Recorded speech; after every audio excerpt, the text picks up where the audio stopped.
everybody. Welcome to the Fire It Up with CJ show. Today is my Make a Wish day because I'm able to talk to Peter Block, who I'm speaking to right now, who wrote Flawless Consulting, and I'm just thrilled beyond belief to talk to him. So, welcome, Peter.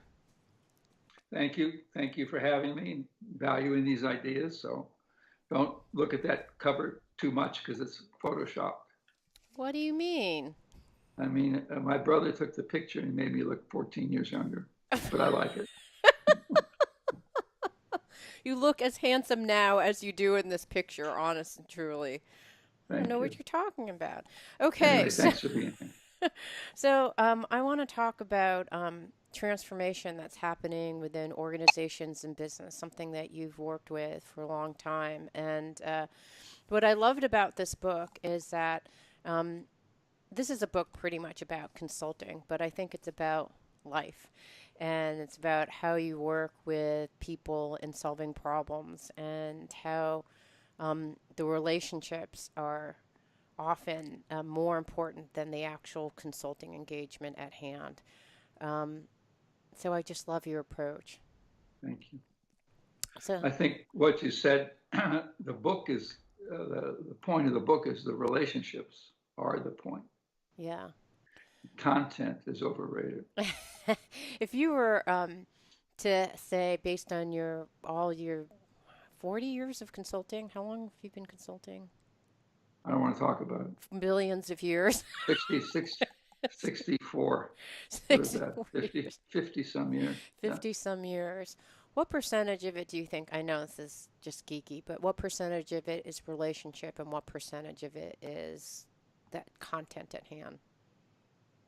Uh, it's content matters, but without the relationship, it has no impact. Hmm. So being right is not enough. So your first 20 some years of your life, you're told be right, get a good grade. Mm-hmm. Mm-hmm. And then you get in the world and you realize that people don't trust you if they don't feel connected. It doesn't matter how right you are, it's Mm-hmm. useless. Mm. So this whole process of consulting began when highly technical people in IT back in the 70s said, we make all these recommendations, nobody does anything about it. And so everybody thinks if they're right and they're smart and they're clever, and they realize that uh, am I not having any impact? Mm-hmm. And so really the book, Transformation, is about making a difference in the world, not being right around about the world. And so that's, I don't know, the book has been popular for those, 1980, 30 years. Mm-hmm. And I think it's because the idea that relationships matter. And this is what a woman's network gets. Mm-hmm. The idea that relationships are decisive, not a luxury, Mm-hmm. is still a radical idea in this culture. Mm-hmm. So when you're And work, so, oh, go ahead. what I did in the book, and what we can do, is try to give form to that idea. Mm-hmm. Because once you say relationships matter, well, is there a structure for any of us to use to try to build better relationships? Because some of us aren't built that way. Mm-hmm. So that's what the. Yeah, and what I love about the book is that it breaks down kind of the major steps in contracting with a particular person. And again, even though the title says consulting, you don't really have to be. I mean, I just want to just clarify when you talk about consultant, it's kind of the traditional person from the outside that comes in, but they're internal consultants. Tell us what the difference, just so people understand terminology. What's the difference between a consultant and a line manager, and why is it important to define the role? Well, line managers act as if they own something, Mm-hmm. they control something. Now, hear this, this is the boss speaking. That is all. Some consultants come in and think they want to be surrogate managers, think their advice, let me tell you what you should do, and I'll follow up and implement and take credit. That's the consulting, is to support other people's intentions. Management is to support your own intentions. Mm-hmm.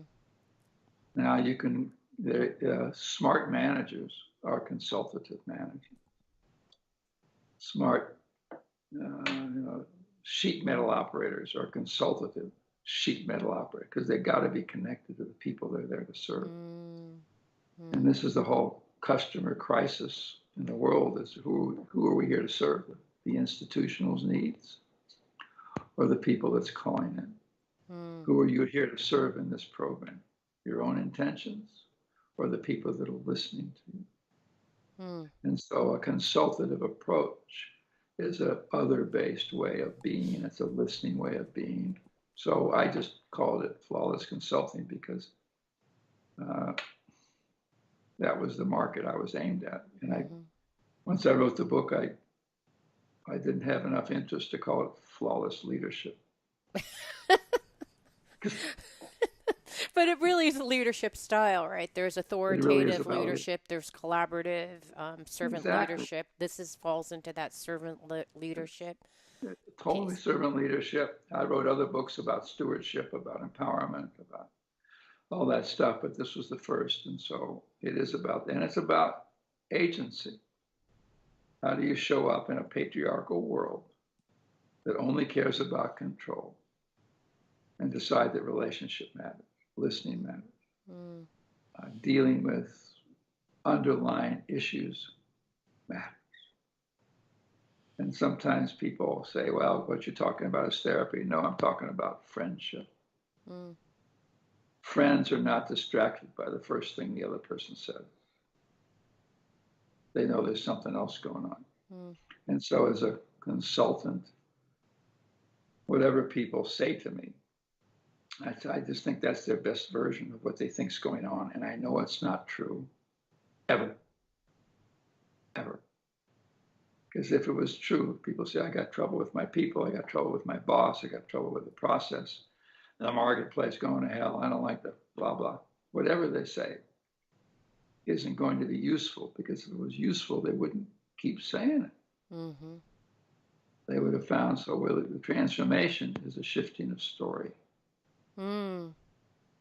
Mm. And it's really about, it was funny because I am a coach and a lot, and I don't know how coaching is different than the thing that you're talking about. It's not. It sounds like it's kind of the same thing because I could read through lots of the things in here and say, yeah, this applies to coaching. It's probably any helping profession, right? Anytime that you're any being of human service. any human profession. Yeah, which is every profession. Amen. Exactly. Exactly. So, Exactly. so how are you? So I love this idea. I know that a lot of people are. There's some companies, forward companies, that are embracing these ideas. Um, do you feel positive about the transformation that's happening in business? No. I think there are pockets of companies, pockets of communities that uh, want a future distinct from the past. They mean it when they talk about change. Most organizations, it's gotten worse in the last 20 years, use change as a way of manipulating people. Mm. The Oh world my is changing, goodness. all right? And I'm not being pessimistic. Okay. I'm just telling you, this is my take. It's all about the money now. We've just elected a businessman as president. Hmm. Forget about who he is and his style. I'm just saying this culture thinks the purpose of business is to make a profit. And so they elected somebody who made a lot of money and wasn't deterred by niceties. So the point was, we want somebody to run this company like a business. Okay? You're fired is a tagline. It's interesting. Hmm. And so people buy into patriarchy. They think this is the way to run a business. Now, there are millions of people who are creating an alternative world right now. So it's not like I'm pessimistic. It's just that I look at the corporatization of a culture. This is what you're really Mm. talking. What does it mean? It used to be the church. They were on the tall building, Mm. right? It used to be the military. Right. Now it's a corporatized world. They get the best land. And they're defining how we teach our children. They're defining how we do therapy. We got 6 sessions. cognitive behavioral therapy. Don't mess around. Let's get down to specifics. Mhm. The business world believes in speed, efficiency, cost. And this is what's so painful. This is what we're hurting from. So I don't see this as a servant leadership movement anymore, but it Mm. doesn't matter. Any listener can create in their own unit any kind of world they want to inhabit. Mhm. This is what you do with coaching. Yeah. When you have clients in coaching, they come to you basically as a victim, and you are trying to give them agency. You're trying to help them realize that they have choice where they thought none existed. All right? Yeah. And this is healing. This is what healing is. This is the work in the world for all of us, is to create choice where we thought in the received wisdom, what we heard in school. Our parents had something in mind for us. They didn't know who we were. When they said, I just want you to be happy, what they meant is, I want you to live out my unfulfilled dreams. Get on with it. Anyway, Well, my only glimmer of hope is that there's always this notion. You always have business people coming in saying the government should be run like a business. And we've always wondered, should the government be run like a business? Are there virtues for a government being run by a business where profits and outcomes are the only thing that are measured, not humanity and relationships and happiness? And so now we have an answer, or we have someone trying to run well, a we country have like a a. lot of people in this country that wanted that. Yeah, I know. Well, They now bought we the now we know story. what happens. Well, forget the guy. I don't want to talk about him, whatever his name is. But a lot of people thought that we needed more of a business. Yeah, there's a universe talking to you. I'm sorry. So, the problem with the business is not who they are or how they operate. It's that it doesn't serve the common good. Hmm. So the purpose of a corporation, according to Milton Friedman, is return to shareholders. It's not to serve the planet. It's not to serve people. The purpose. So it's a purpose crisis. Mm. And people that want to run my neighborhood, my city, like a business. So who cares for the common good? Who will do those things where efficiency and cost and speed don't work? And so So, we've left behind a good part of our culture. so And what's so your analysis of? We were talking earlier about, the shootings, the recent shootings, the hurricanes. I mean, there's just one tragedy after another, and you had said that that is really symptomatic of a cultural crisis. What did you mean by that? you know, uh, the hurricanes are in some level an act of nature. So, but our response to the hurricanes is interesting. Like, how many people make money off of suffering and hurricane? The whole industry. And the Mm. shooting to me is a cry of desperation. And the crisis in this shooting is we have no way to explain it. See, Mm. we want to pretend when there's violence in this country, it's an abnormality. It's a one-off kind of thing. Don't worry about it. Now, if they're Muslim, well, of course, then we gotta gear it up. Right. If they're aliens, because we're terrified of the stranger now. And the way you control a culture is to make people afraid. That's why we have performance reviews in business, to make you afraid once a year. And so to me, the whole conversation now means nothing.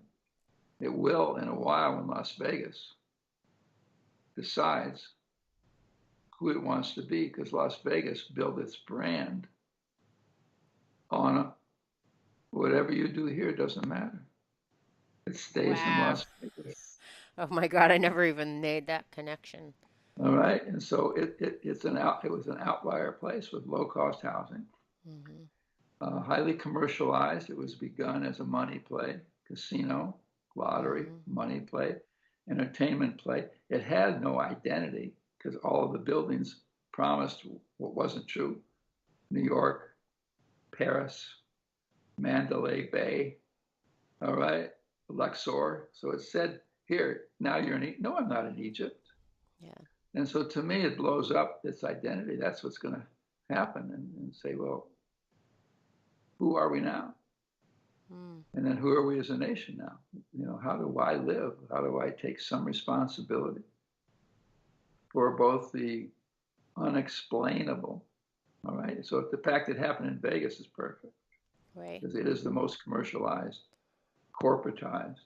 There is no identity in Vegas other than making money Right. So it's an and shopping. opportunity for transformation. I mean, this I think it will dramatic happen. thing, yeah, it could be I an think opportunity to transform and say, what do we stand for, if not just for money? And is there anything else here? And it's going to take 10 years to answer that question, because I know a lot of people that live there. mm, And it is a place of affection. And the desert is beautiful. mm, So if it's a crisis for Vegas, then it's a crisis for me. So who are we now? Who have we become? yeah. And our response to the hurricanes, our response to Puerto Rico is chilling. Mm-hmm. Yeah, It's it's chilling. almost it's interesting They're because citizens now. yeah. It blows up the immigrant story, because we thought the problems with other places are too many strangers, too many others like you and me. Mm-hmm. Now these are citizens, and we throw them paper towels. I mean, who? So this is your work. If you have a purpose for your show, Yeah. is to reclaim our humanity. Well, you know what's interesting? I mean, here's another. I'm a self-identified smiley face, so I'm trying to. I don't know why, but I want to put a smiley face on this, and I don't know if there's a smiley face. But what I'm realizing is that as individuals, we have our shadow sides. They're parts of Totally. ourselves that we don't want to fully recognize, but exist nonetheless. And until we dive into our shadow side, our anger, our lust, our greed, we they rest dormant, but they're still in our consciousness. They still They orbit control around. us. Yeah, and so in some ways, this is, and I don't mean any harm. I don't. I'll just say it. In some ways, Las Vegas is our, shadow side. It's like It's, drinking and gambling and prostitution, and who the heck knows what else a happens life. there. It's a life without rules. Yeah, yeah. It's our lawless side and all these other things. I mean, I still look I at think you're right. I still look at and the way that things are governed. It's like you're fired. The corporate, that's our shadow side, and in Exactly. this period of time, all of our shadow sides are coming out. Well, if the shadow isn't, if you don't put light on the shadow, it owns you. Yeah. So I was in therapy and had a dream. I used to dream of being attacked by three men on a dark street. So my therapist, he says, "What was that about?" I said, "What do you mean? What was that about? They want." He said, "What do you think they wanted?" And I said, "Well, they wanted to destroy me. I mean, come on." And then I said, "Is there another way of looking at the world?" Mm-hmm. And he said, "Yeah, maybe they wanted to be seen." Mm. So the darkness wants to be seen. It Yeah. wants to be swallowed like a Jungian snake. Yeah. And our denial of the shadow side is what's going to kill us. You're right. And this is not a smiley face you're putting on it. This is insight. Oh, thank you. Say, I mean it. I have some wisdom in that in this little No, nugget. the notion is when you're drowning, Mm-hmm. go deeper. Mm-hmm. Mm. So if you're in the water and the undertow's carrying you out to sea, you dive to save your life. Mm-hmm. And that's what you just talked about. So maybe what this is doing, because, okay, if you go into a whole spiritual side, we are all connected. So all that lust and anger and greed and hatred and a sense of scarcity, like that's in us, right? So all this is doing is Always. We're popping up human. all the different ways in which each of us has to deal with that which is presented in front of us, the unknown. It's funny that you And this mentioned is that. this. Yeah, go Go ahead. ahead. No, you go ahead. Well, it's funny that you mentioned it because right before this show, I was reading through the New York Times article, and I was desperately trying to figure out why did this person do this? Why? They're talking to the girlfriend. I want to know why. Why does someone do this? And it's weird. It's a compulsion to want to know why. It's the And wrong question. yeah, what is the question? What does this represent? What does it say about us as a culture? What does it say Yeah, about me as a human being? yeah, And to me, part of what it says is if you deny the shadow. So the unwillingness to control guns is to say that guns kill people. You know, people kill people, guns don't. And so this whole pretense that we're really okay, it's just the outsiders that are killing us. So everybody wants to know that it was somebody else from the outside, so I don't have to change my own consciousness. I don't have right. to deal with it. And this guy, I love this guy because there's no explanation. His father was a bank robber. Well, his father could have been a corporate executive and run from the, you know. Same And thing. so without the wish for an explanation Yeah. is the wish to not have to worry. It's the wish to Mm. have a, like awareness is the booby prize. Mm. See, I always feel like if I can analyze my life, I'll become a better person. And mostly I wasted my time analyzing my life. And then once in a while you discover you can be a better person. And so this is the dark side of coaching, the dark side of consciousness, the dark side of spirituality is maybe this guy was evil. And evil has no explanation. So I love the idea you're raising, how much we want to put him in a box. And maybe he's an expression of who we've become. And where would Right. that conversation take us? Right. The sense of feeling a certain amount of outrage, despondency, losslessness, rudderlessness, lawlessness that you just that has to be expressed. Like just because what could be possibly happening aside from someone feeling an internal sense of unrest that needed to be projected from inside outside onto other people, right? I mean, what else is there? Violence is a form of projection, Yeah. the So ultimate form of projection. It's the yeah, ultimate form of resistance. yeah. So You're right about that. if he's a Muslim, then it's like, oh well, he's a Muslim. So we're like, so we can put in a little category of We can blame it on the other, on the yeah. stranger. I see. This is an older white male Hmm. with no symptoms, no psychological history, no jail, not even the military. What are we going to do with the fact that it was this guy?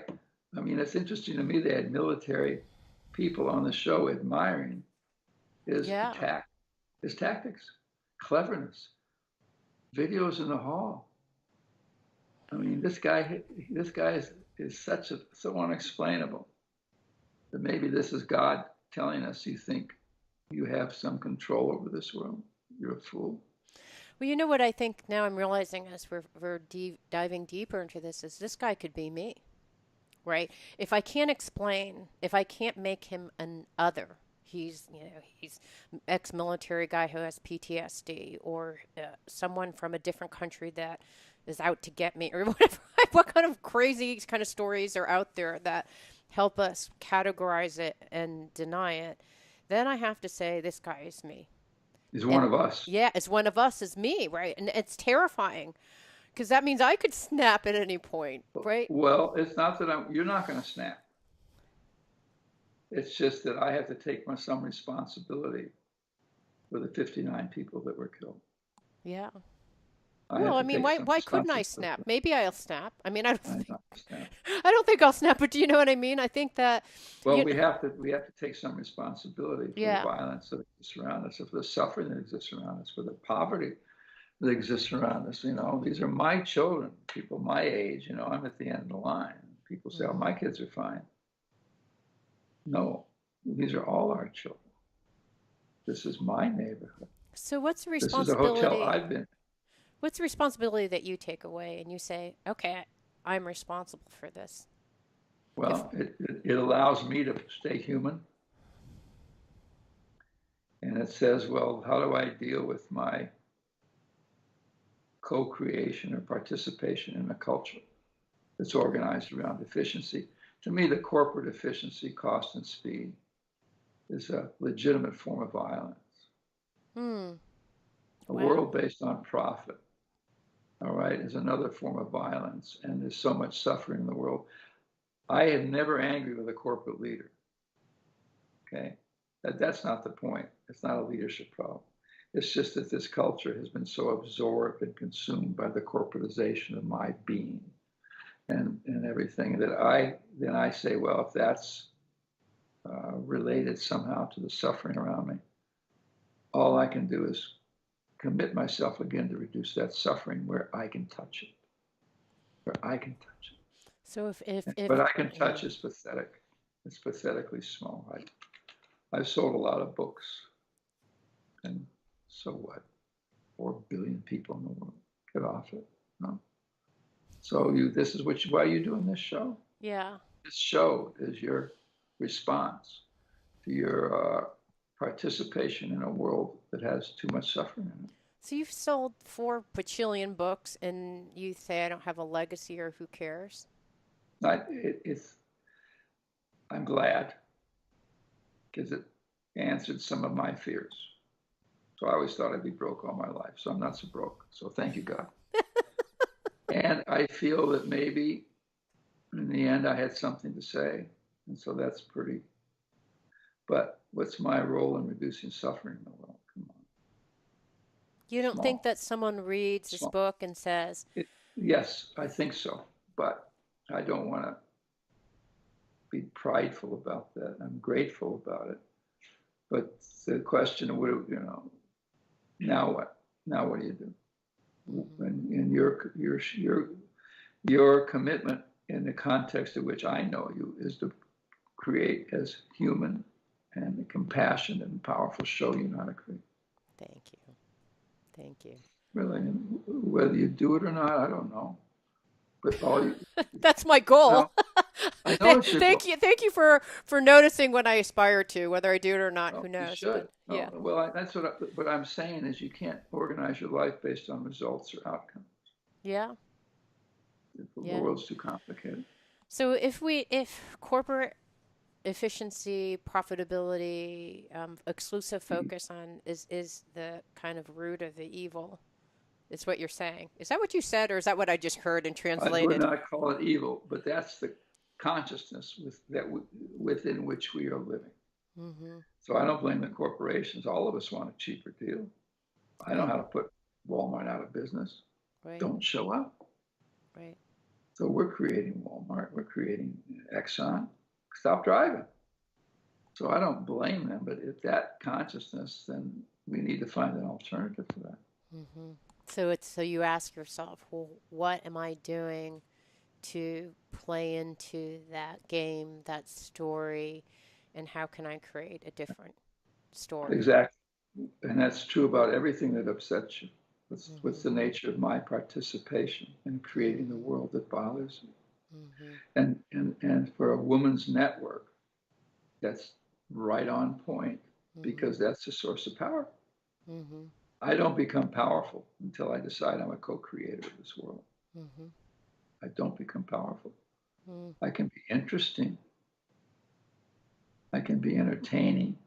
I can be charming, but I don't become powerful until I decide that I have helped create the world that I'm here to change.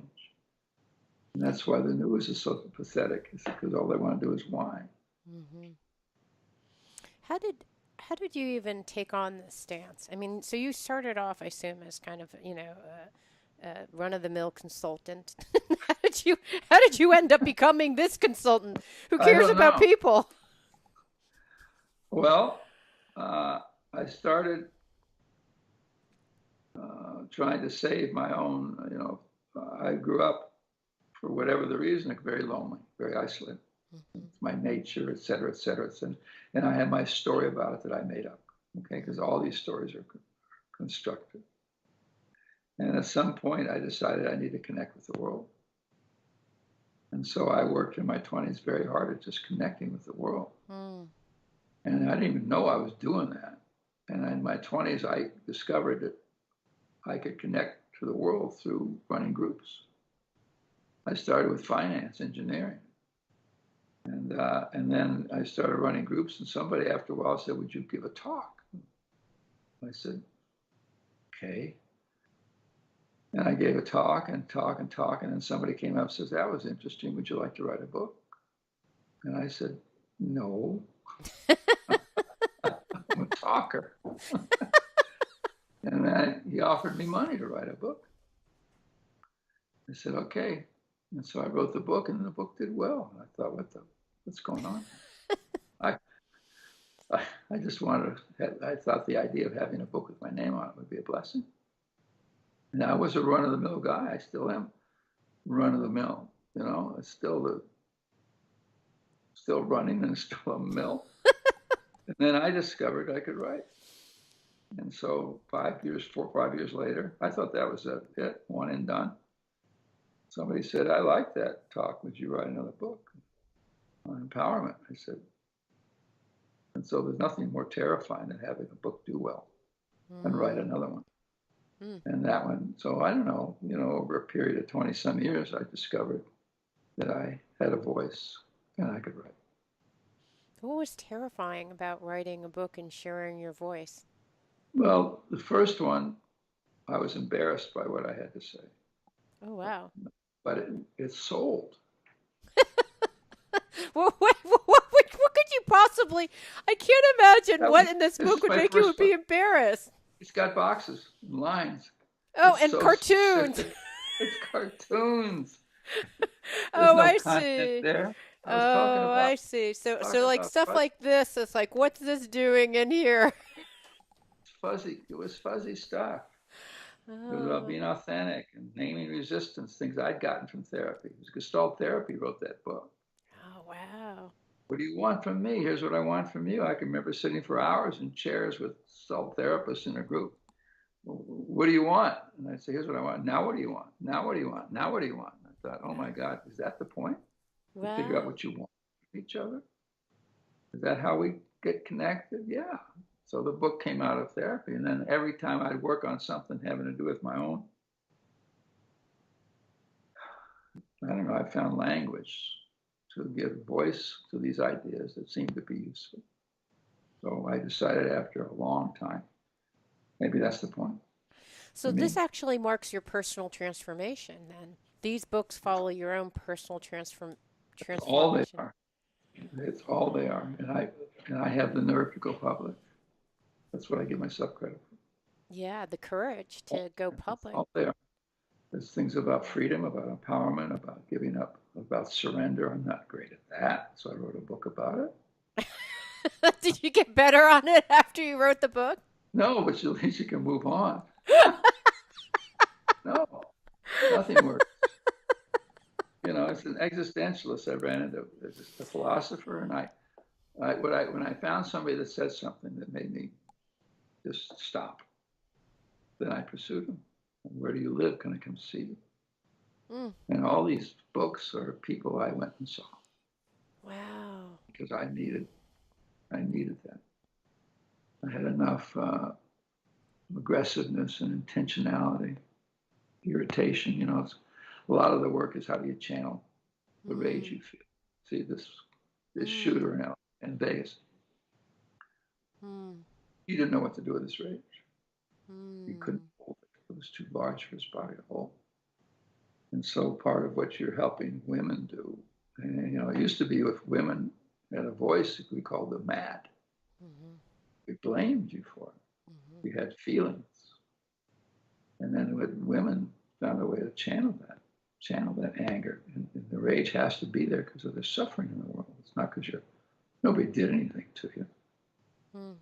So part of what you do with your coaching is help people find an outlet for Yeah. this discomfort, the pain that they're living with. What did you start talking? You said you started talking to groups about what?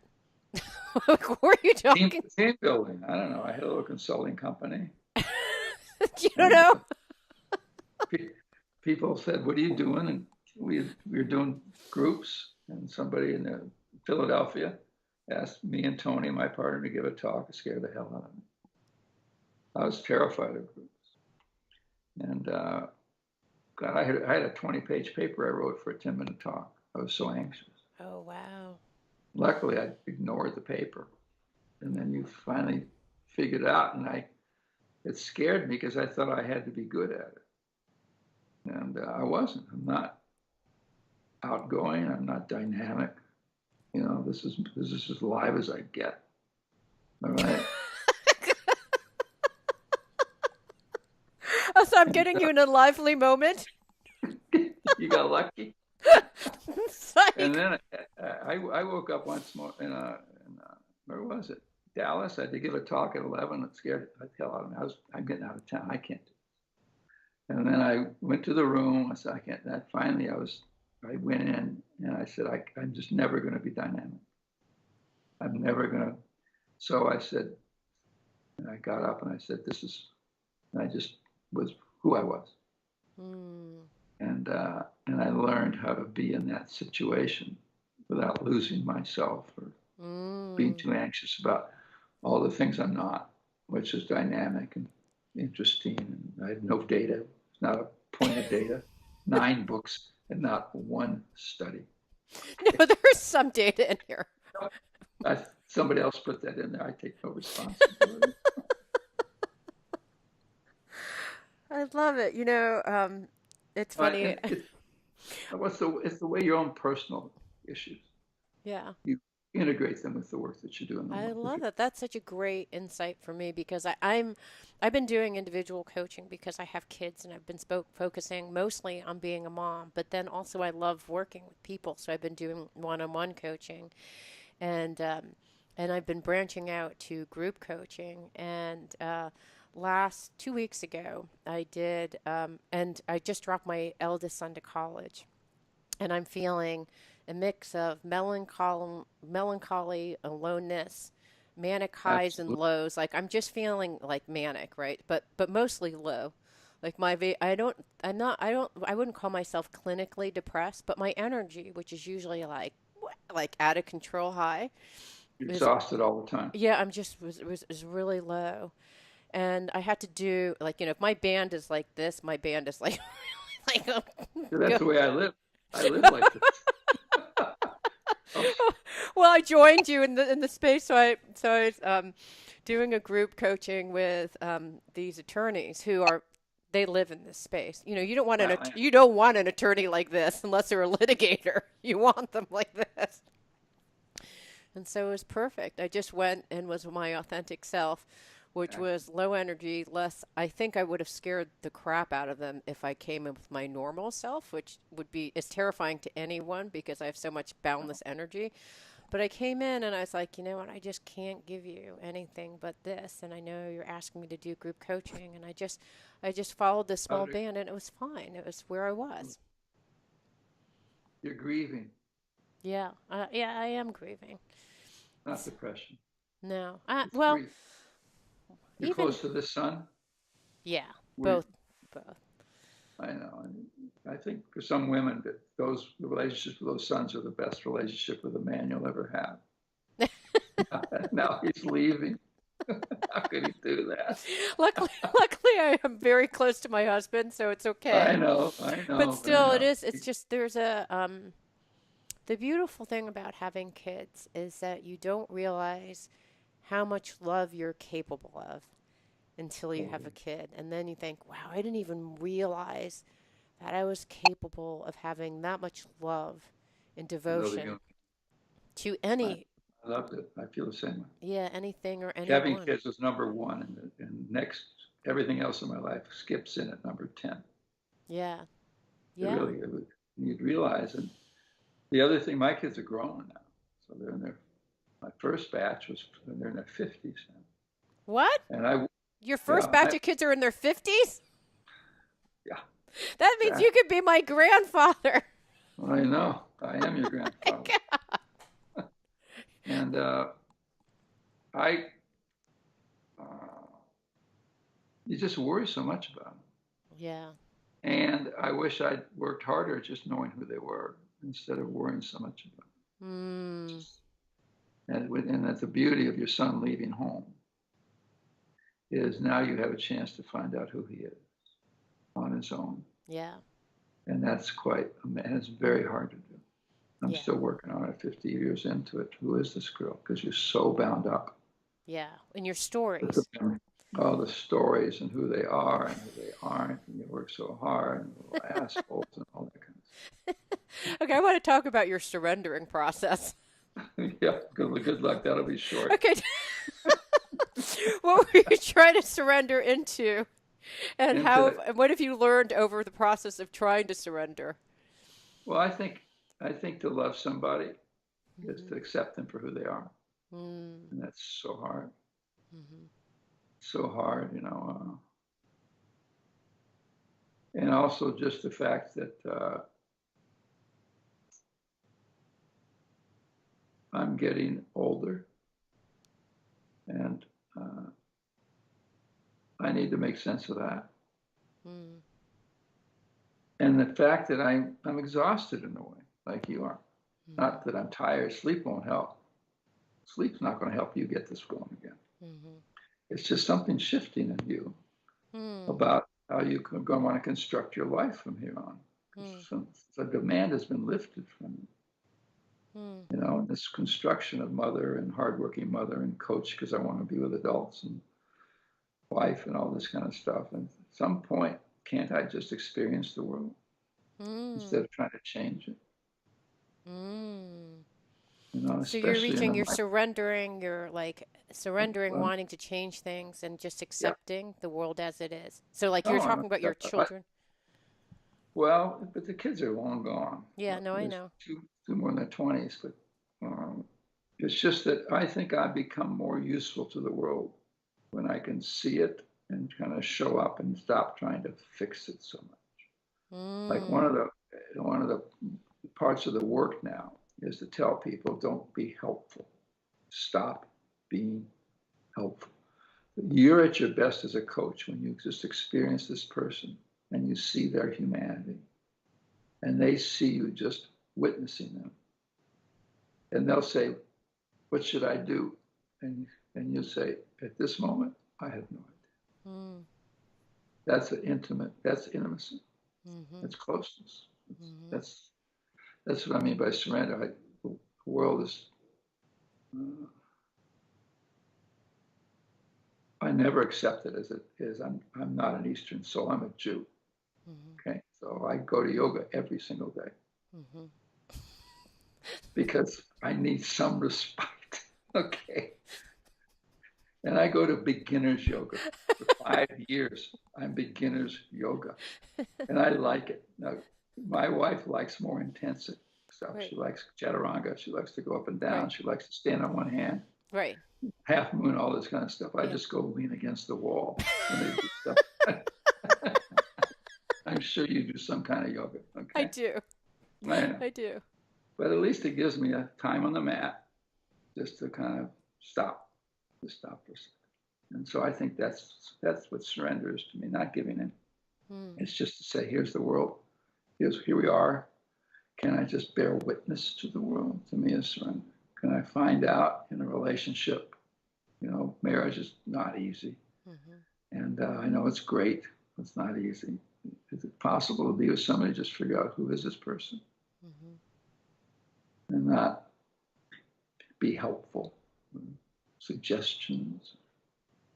So Mm-hmm. that to me that's the best feminine Right. surrender. Well, it's what And I'm. then you have a choice. Then you do what you want. Yeah, it's funny because I've been going through these same thoughts. I'm always been mature for my age, so I'm now That's living. why you're so. That's why you're so irritated. Well, I feel like I'm an 80-year-old person living in a 55-year-old body. Like I just, I, That's a gift. yeah, I don't know if it's a gift or a curse. I'm like either aging very quickly or being getting wiser. I don't know what's happening to me. But I have been contemplating, because I have a lot of friends. I don't know why. A lot of my friends are in their 80s or 70s or they're older. I don't know why, but I just find them more interesting. They're much more interesting, Thank you. complex. Yeah, they're just more interesting. And one of the things that I've noticed is the struggle with going into stillness. and not reacting, just very hard. being The completely ultimate, still. the ultimate war zone. Yeah, and that's the hardest thing to surrender. It is for me too. Yeah, is to, and because, I'm going on this high of like, I'm going to carpool and I'm not going to think about your college. Like I'm all this way I up know. here. And I'm kind of like, wait, I don't have to do any of that anymore. And I'm just surrendering and dropping into, I don't have to do, I never even had to do anything at this juncture, anyways. I just created a whole bunch of action items, frankly, I probably 80% of which I didn't even need to do. Well, I agree. The reason I know that, I know I was anxious last week, Hmm. but I can't remember what I was anxious about.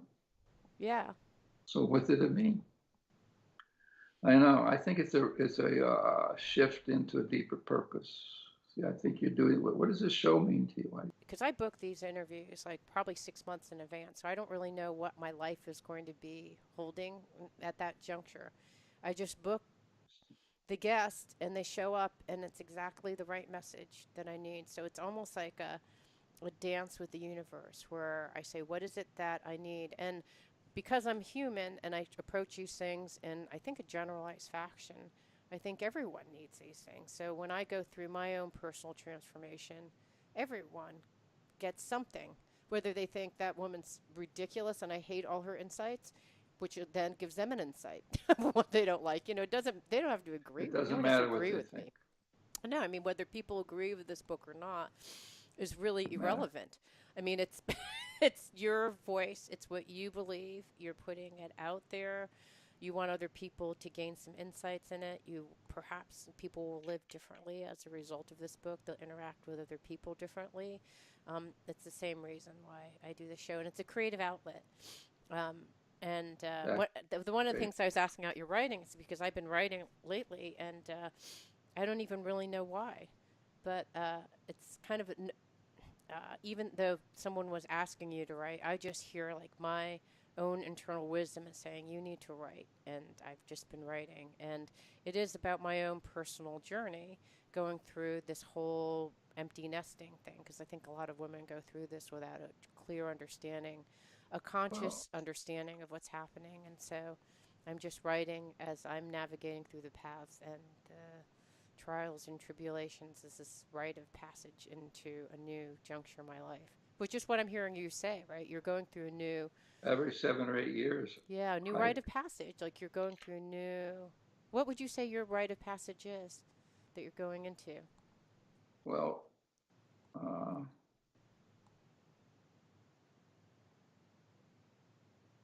there's two levels of that in my own life. It's just realizing I'm running out of time. I'm in the fourth quarter.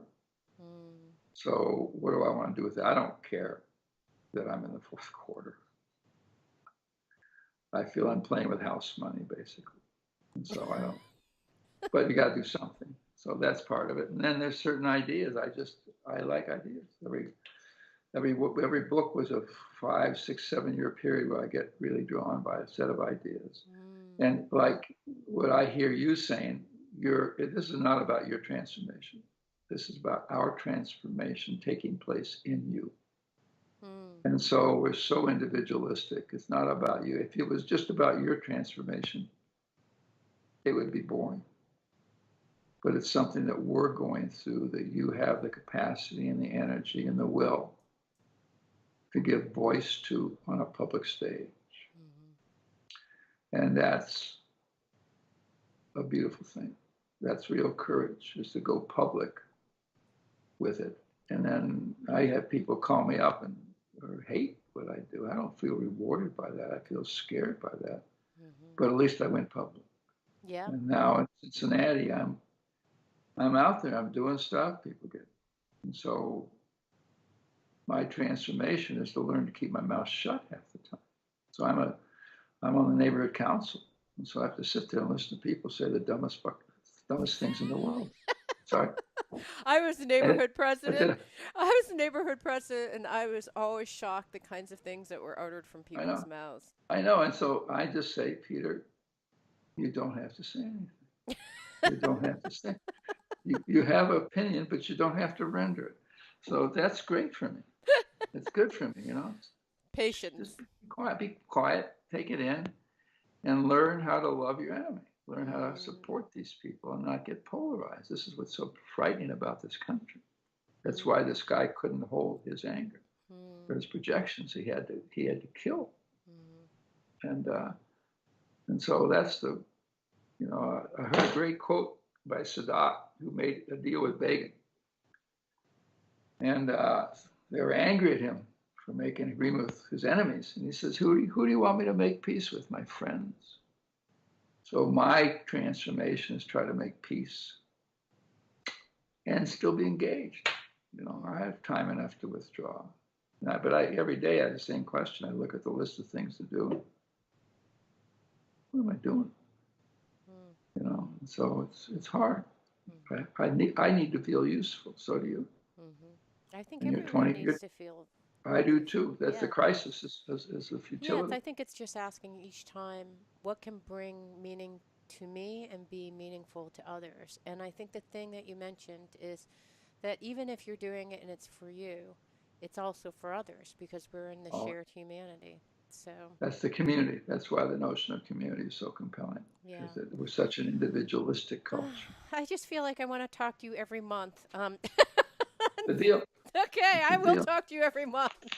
We've been talking to Peter Block on Flawless Consulting. Really, it's just a way of being in life. And we didn't talk at all about the book, and yet we did talk everything about the book, right? Thank you so much for being here. Thank you. You're a beautiful soul. Thank you. Thank you. It means so much to me that you're listening to the show. I would love your support in any way by giving me comments below, or to subscribe to the show, or share the show with friends. Thank you again for your support. Love and blessings. Soul. Thank you. Thank you.